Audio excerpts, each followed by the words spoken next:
안녕하세요. 자, 오늘 우리가 함께 파헤쳐볼 이야기는요, 바로 북한이라는 나라의 아주 단단한 권력, 그 뒤에 숨겨진 정말 놀라운 기원 이야기입니다. 근데 이건 정치 이야기가 아니에요. 그보다 훨씬 더 깊고 근본적인 이야기라고 할 수 있죠.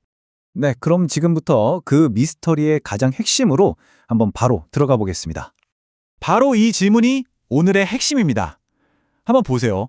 소련도 무너졌고 동독, 쿠바 같은 쟁쟁한 공산주의 국가들이 다 역사의 뒤안길로 사라졌는데 아니, 어떻게 무신론을 내세우는 북한만이 이렇게 끈질기게 살아남을 수 있었을까요? 정말 풀리지 않는 수수께끼 같죠? 그 해답이요. 놀랍게도 정치가 아니라는 겁니다. 바로 신앙에 있습니다. 네, 맞아요. 신앙. 대부분은 정치체제나 막강한 군사력에서 답을 찾으려고 하잖아요. 근데 진짜 열쇠는 완전히 예상치 못한 곳, 바로 이 신앙에 숨어 있었다는 거죠. 자, 이제부터 그 놀라운 역사적 여정을 한번 따라가 보겠습니다. 이 현재를 제대로 이해하려면요, 시간을 한참 거슬러 올라가야 합니다. 이 모든 이야기가 시작된 아주 의외의 땅, 바로 19세기 말의 조선으로 말이죠. 당시 조선 사회가 어땠는지 한번 보세요. 무려 500년이나 된 봉건 왕조였어요. 사회 계급은 그야말로 돌처럼 굳어 있었고 노비 제도는 너무나 당연했죠.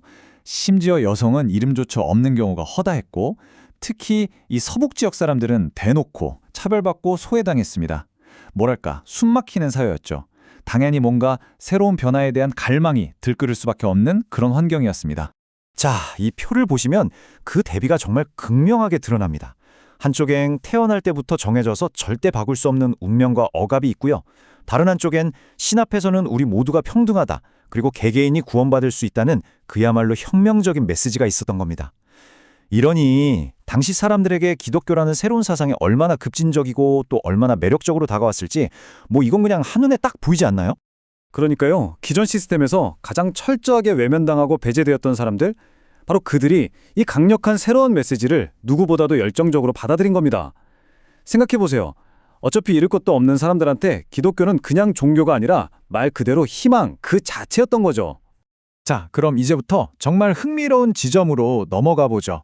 어떻게 평양이라는 이 특정 도시가 이런 영적인 혁명에 누구도 예상치 못했던 중심지가 될 수 있었을까요? 이 타임라인을 쭉 따라가 보면 진짜 놀라운 점이 있어요. 평양이 얼마나 정말 눈 깜짝할 사이에 한국 기독교의 심장부로 변했는가 하는 점입니다. 특히 청일전쟁으로 도시 전체가 잿더미가 됐는데 오히려 그 폐허 속에서 신앙이 마치 불길처럼 더 활활 타오르며 번져나갔다는 사실, 이거 정말 드라마 같지 않나요? 1907년에 있었던 이 평양 대부흥은요, 그냥 사람들이 모여서 예배드리는 그런 수준이 아니었어요. 도시 전체가 말 그대로 눈물과 통에 자복으로 뒤덮이는 그야말로 영적인 대폭발 현상이었습니다. 이 사건을 계기로 평양은 동방의 예루살렘이라는 아주 상징적인 별명을 얻게 되는데 바로 그 결정적인 순간이었던 거죠. 그리고 이 엄청난 부흥운동의 열기가 채 가시기도 전인 불과 5년 뒤에요.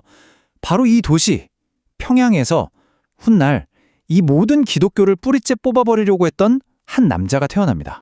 네, 바로 김일성이죠.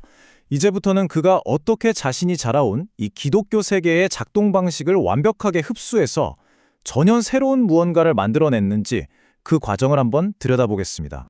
이거 정말 놀랍지 않으세요? 김일성 본인이 쓴 자서전에 나오는 내용인데 그의 어린 시절은 이 슬라이드에 나온 그대로였습니다. 그냥 교회를 다닌 수준이 아니라 교회에서 오르간을 직접 연주하고 주일학교 선생님까지 할 정도로 기독교 신앙에 아주 깊숙이 빠져 있었던 거죠. 바로 이 지점이 핵심입니다. 김일성은 젊은 시절에 이 신앙을 단순히 에이, 이제 안 믿어 하고 버린 게 아니에요. 그는 그 힘을 연구했습니다. 신앙이라는 게 어떻게 사람들의 마음을 사로잡고 어떻게 거대한 믿음의 공동체를 만들어내는지 그 메커니즘을 누구보다도 꿰뚫어 보고 있었던 겁니다. 이 인용문은 김일성 회고록에 등장하는 아주 결정적인 순간을 포착한 건데요. 부하가 농민들이 장군님한테 막 초능력이 있다고 믿고 신처럼 떠받들고 있습니다 라고 보고하니까 다른 간부가 이런 비과학적인 건 막아야 합니다 라고 했겠죠. 그때 김일성이 했다는 말이에요. 저들이 믿고 싶어 한다면 믿게 둬라. 바로 이 순간 그는 자신을 둘러싼 신화의 힘을 깨닫고 이걸 적극적으로 이용하기로 마음먹은 겁니다. 바로 그 깨달음이 기독교의 용어, 각정 의식, 그리고 구원자라는 그 메시아적 구조를 통째로 가져와서 자신의 개인 숭배 시스템을 만드는 설계도가 된 겁니다. 그는 인민들이 간절히 원하고 믿고 싶어하는 바로 그 구원자가 되기로 한 거죠. 자, 이제 시간은 1945년 해방 이후로 넘어옵니다. 한반도가 남과 북으로 갈라지면서 이 거대한 신앙의 흐름이 어떻게 갈라지고 뒤바뀌었는지 그 결과를 한번 살펴보겠습니다. 이 표를 보시면요. 진짜 말 그대로 거대한 역전이 일어난 걸 볼 수 있습니다. 정말 충격적이죠. 분단 전에는 기독교인의 대다수가 북쪽에 서랐는데 분단 후에는 완전히 반대가 되어버립니다. 공산주의자들도 마찬가지고요. 불과 몇 년 사이에 한반도의 정교와 이념 지도가 완전히 뒤집혀버린 겁니다. 그 과정이 이렇습니다. 먼저 38선이 그어지고 북쪽엔 소련군이 들어오면서 김일성이 권력을 잡기 시작하죠. 당연히 기독교인들은 박해를 직감하고 수십만 명이 살기 위해 남쪽으로 피난을 옵니다.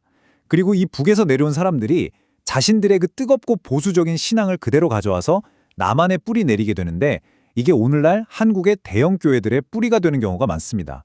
말 그대로 남과 북의 정체성이 완전히 재편성되는 순간이었던 거죠. 결론적으로 핵심은 바로 이거예요.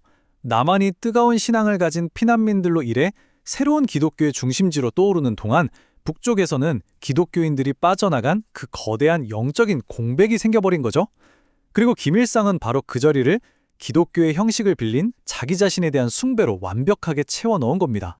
그래서 마지막으로 우리는 이 질문을 던져볼 수 있습니다. 한 국가의 정신, 그 영혼이 사실은 다른 곳에서 가져온 청사진 위에 세워졌을 때 과연 어떤 일이 벌어질까요?